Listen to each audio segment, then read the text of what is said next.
The next matchup, Steve Austin defeats Eddie Ajaki in about 1 minute. What's going on with Steve Austin here? We're in 1995, and he's still kind of on main event, not doing much.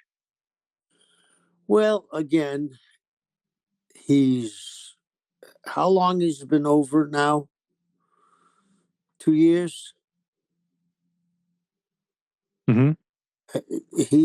He hadn't worked much before then.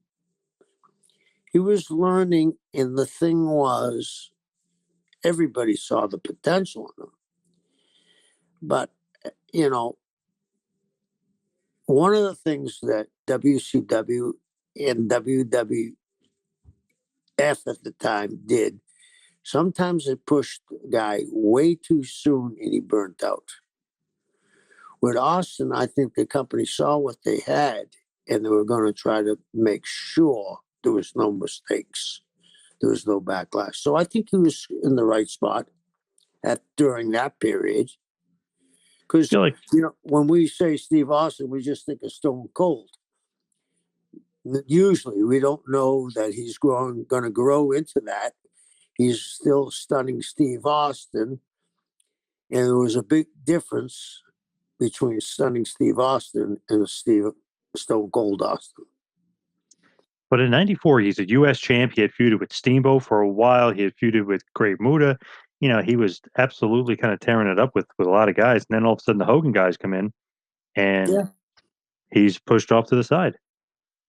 I've said this before. He was one of the people that the glass ceiling came down on his head.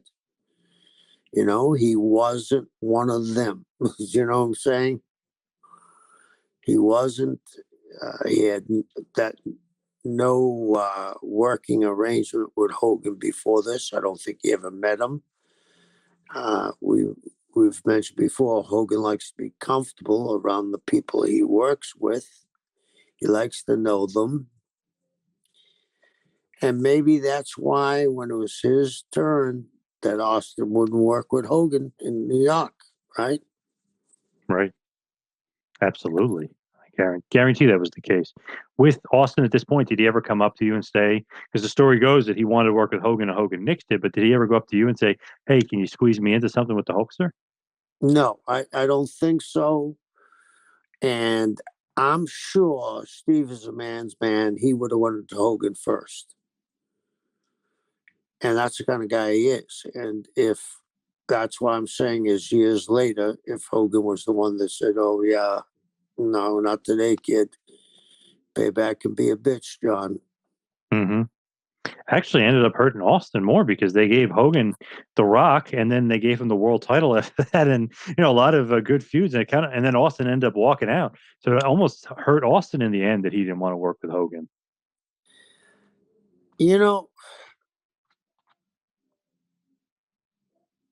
We have such high regard for Austin's performances. And I do too. I think very few people have ever even come close to being over like he has been over. He might have been, this was after the neck problem too, right? With Austin? Yep. He might not have wanted to tarnish his legacy because you have to work with Hulk in a different way.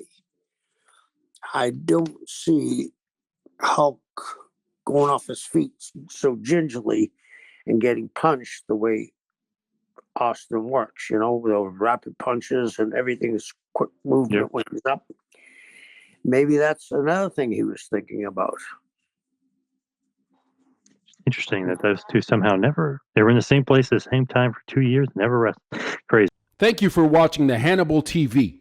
Please like this video if you enjoyed it and click the subscribe button to not miss any of our latest shoot interviews, match videos, or news updates.